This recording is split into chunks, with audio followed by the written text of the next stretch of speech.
Hey, welcome to the exchange. Let's talk oil and natural gas with this Ukraine crisis. The big question is how high is it going to go? What's going to happen in the next, 1 to 2 months going forward? And also, I'm going to look at too is overall effect of this oil crisis potentially on the U.S. economy, CPI data, as well as consumer trending, consumer fears. Let's do a best case, worst case scenario going forward. But let's dive into it. So I pulled up here. This is actually from an article from November 26th. This crisis actually began in late November timeframe. It was really kind of on the surge of Omicron when it first came in. So it's really kind of drawn out a little bit in the media cycles early on. There was noticing on troop buildups near the Ukraine border, what was going on. Russia was saying it was drills, and now you're seeing a larger increase. I believe now it's roughly 130,000 soldiers around the Ukraine border overall. But this crisis has been going on for quite a while. It's not a new crisis. I think media cycles has definitely picked it up quite a bit in the past 2-3 weeks going forward. But it's not that new. Also, funny timing actually. This is November of 2021. So Putin's polling actually dropped to the lowest levels since 2012 in October of last year too. So it's kind of a funny timing there where the polls dropped quite a bit, and all of a sudden you have this massive troop buildup on the Ukraine border. So this is actual polling data from Vladimir Putin, approve versus disapprove within Russia. So top lines, the blue lines approve, black lines disapprove. You saw a drop here in 2018 timeframe. You also really saw the COVID drop in March 2020. It's very normal for most leaders going forward. And really, it's been pretty flat on low 60% approval rating for Vladimir in the past 2-3 years. Really, you see this uptick. This is January 2022, his 69%, which for him, it's a solid uptick there. It's been strong growth for his approval rating going forward. So I thought that's a funny trend, funny correlation there. I don't know if this actually applies to this basic Ukrainian kind of crisis we have now, but it's definitely a funny correlation we have there. So this map I pulled up here, this is the actual overall troop disposition across Ukraine and Belarus. So you can see right here, the big concentrations are really to the east, around Luhansk and Donetsk, and it's in the Donbass region. This is a separatist state. They're very pro-Russia in this area. So it's definitely an area, if you think about point of entry into the Ukraine area, this is where he wants to come from. Crimea is already annexed by Russia, and so you see large forces there, as well as the Navy and Sevastopol down south over here. So really what you have is Russian sympathizers out in the east, and you have this Crimean Peninsula, which is already part of Russia itself. Then you have Ukraine in general. So you also see troops up here near Belarus, the border there. Not that many that we've seen so far, but again, that might grow there too. So this crisis really is ongoing, so we're going to see what happens to this. I actually found this article. I'm putting this in the description, the link for it down below. But also, this is really looking at what potential invasion might look like and what the actual phases of the invasion might be if it actually does happen, but which we'll find out. So you're seeing here, again, is really an eastern-based Ukrainian invasion out in the Donbass region, potentially a push up north from Crimea itself. And maybe a goal might be really, to unify the Crimean Peninsula with the Donbass region and potentially have a unified Russian front there. If you haven't known, the Crimean Peninsula has been suffering horrible droughts.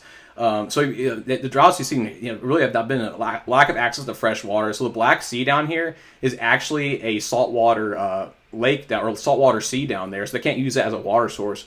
So the idea for Putin might be, hey, in order to maintain the Crimean Peninsula, you might need to find a actual freshwater supply from like Russian favorable areas. So that might be the idea there. So you see up here Kyiv, the capital up there. So hopefully, if he were to invade, he would stop at the Dampier River, which is this river running through right here. But we'll see. There's ideas of a southern route, potential invasions, also ideas of a full invasion of the entire Ukraine proper, potentially, to help establish a buffer state between NATO forces and the actual true Russian state itself there too.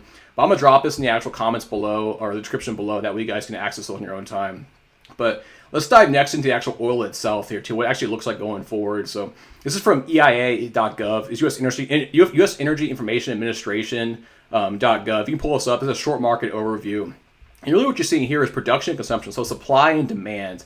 You obviously saw a massive drop-off there during the beginning of COVID back in March 2020, where production massively outspent basically supply or consumption. So that's why I saw like negative oil prices, massive drops in oil prices going forward. But really in the last year and a half, it's really been the opposite problem. We've actually had supply under meeting demand. So we've actually had basically stock inventory drawdowns for oil supplies going forward. And that's what we see down here below is the actual inventory draws, and these red marks basically means we're pulling from our historical supplies, which right now it is very, very, very tight. And that's where we're at right now. It's ideally we're about to flip that. We're about to have more production than supply really going into the summer of 2022. But right now, if you're talking about crisis, like timing of the crisis, it is almost the worst case scenario for production versus consumption trends going forward. But also, I want to look at this too. So this is looking at overall Russian oil production. So global, this is in millions of barrels per day. So global consumption is roughly a little over 100 million barrels per day. Russia is producing roughly 10, 11 million barrels per day. So it's roughly 10, 11% of the global oil consumption overall. You see right here, the U.S. top producer, Saudi Arabia is number 2. I believe those might have flipped in 2021, but it's very, very close between Russia and Saudi Arabia. And you see everywhere else, it's not even close. Those are one of your big 3 producers going forward.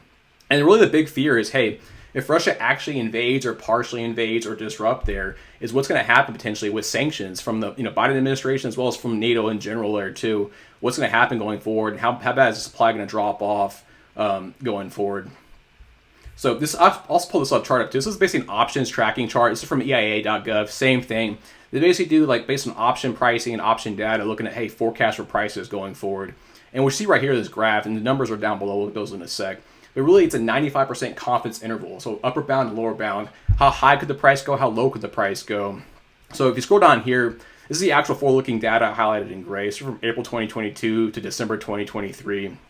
What you're seeing right here, this is basically the target price, what they think the price might be, and really seeing an upper and lower bound. So we're saying in April 2022, the ideal price is $86. That's what they're forecasting potentially. But again, the lower bound is 66, the high bound is 113, which again, this is data from I think February 3rd or February 5th. So it's a little stale, but I mean, we'll see what happens with that. Obviously, the crisis that keeps escalating is going to keep expanding wider and wider and wider. Which is actually going to be really interesting going forward. But again, thing to notice here is long-term trends. It's going to be declining. Like I said before, by the summer of 2022, we should be at a point where we actually have consumption being under supply. So hopefully we have inventory buildups there. But for right now, it's the opposite problem with inventory drawdowns. So I want to put this article. This is from JP Morgan. This is some market research they did. I think it came out on the 8th of February. Yep. So looking at natural gas prices as well as overall crude oil projections and prices. So you see right here, Russia accounts for 45% of Europe's imports for natural gas. So it's a vast majority of their natural gas imports that we're seeing. The only good news for natural gas overall too is we actually had a warmer, warmer winter in Asia. So their actual natural gas supply wasn't as bad as we thought it could be. So that's why they're saying, hey, right now it's gone from bullish prices to neutral prices for natural gas. Now crude oil is the opposite problem. So scroll on here, hey, market for U.S. oil prices. This is looking at here, and the really big paragraph is right here. So it's saying, hey, under a best case scenario where just tensions are basically are overall de-escalating, but if there's any kind of shock in supply, if there's any kind of disruptions overall too, they're looking at right here is $120 barrel price per barrel of oil, which again is much higher. Right now we're trading low 90s. So you're looking at right there, it's roughly a 30% increase in oil. Now they're saying, hey, worst case, a halving of Russian oil exports basically push basically the price of crude to 150, which we haven't seen those prices since 2008, 2007 timeframe. So I mean that's just a massive shock to the overall oil market there too. And the idea of a halving, why is this halving too? Because halving, looking at Russian oil exports, it's about half go to China, roughly 45% go to China. Other roughly half go to basically NATO-aligned countries all across Europe, as well as South Korea and Japan as well too. So ideally, what we're saying there in the worst case scenario, if NATO actually does hold strong, actually implements NATO-wide sanctions, or NATO plus sanctions, and by plus I mean South Korea and Japan included, I mean they're basically going to lose about 5 million barrels of supply in the oil markets, which right now we're almost a break-even pace right now. So it's going to be interesting to see what happens with the oil bottlenecks there. And the thing about pricing, the way markets work too, is even though you have a 5% drop-off in supply, doesn't mean prices go up 5%. It's actually a non-linear curve there. So prices, that's why I'm saying prices could actually go pretty exponential pretty fast there too, which is a big fear for the overall U.S. oil market. Hey, let's look at the U.S. actual overall impact on the U.S. market. So in case you didn't know, so Russian crude basically accounts for 11% of the U.S. oil imports. It's about 700,000 barrels per day. This is from S&P Global. I pulled it up here. So you think about total U.S. consumption, roughly 15 million barrels per day. I mean, this is a pretty strong number, but it's not catastrophic. It's much, much worse in the European markets. It's a much higher percentage there too. But overall for the U.S. market, it's not that bad. Another thing to remember too is we actually have a large strategic oil petroleum reserve. So if you actually go to this is the Office of Fossil Energy and Carbon Management. You actually can pull up, it's called the SPR. It actually has the actual current data, what the inventory levels are at, what actually could happen. So if you think about basically a global supply shortage of roughly 5 million barrels per day, how can we actually compensate for that? Where can we actually pull supply from on a global basis? So for the U.S. market, this is actually pulling up, this is as of February 4th. we have 587 million barrels basically in our stockpiles. These are in Alaska and Louisiana, etc. These are basically like barrels that we could tap into under a presidential directive for an emergency, like just like this Ukraine crisis. Which roughly, if you could equate the actual shortfall of supply, I mean, this is roughly, 3, 4, maybe 5 months of potential supply on a global level there too. But it's not just a matter of, hey, all of a sudden the president says, yes, we turn it on. It's a question of, hey, shipping across, across the oceans, across various distribution networks, supply chain issues, and everything else too. So even though we could actually meet that demand on a short-term basis by tapping this inventory, it's not going to be a quick fix going forward. So that's going to be interesting to see what President Biden does and NATO does as a whole there too. But ideally, looking for is a short-term resolution of this conflict. Ideally, it winds down. But now let's look really at the actual uses of oil in the market.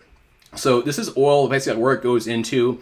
So what you're seeing is by sector what happens. So this is really the big sectors are transportation is 2/3. Roughly a quarter is industrial, then the rest is residential, commercial, smaller, electrical power, etc.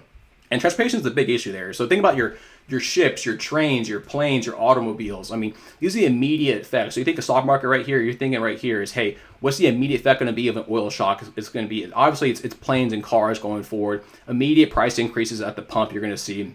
Potentially gas lines later in February, early March timeframe. This is, again, more of a worst case scenario.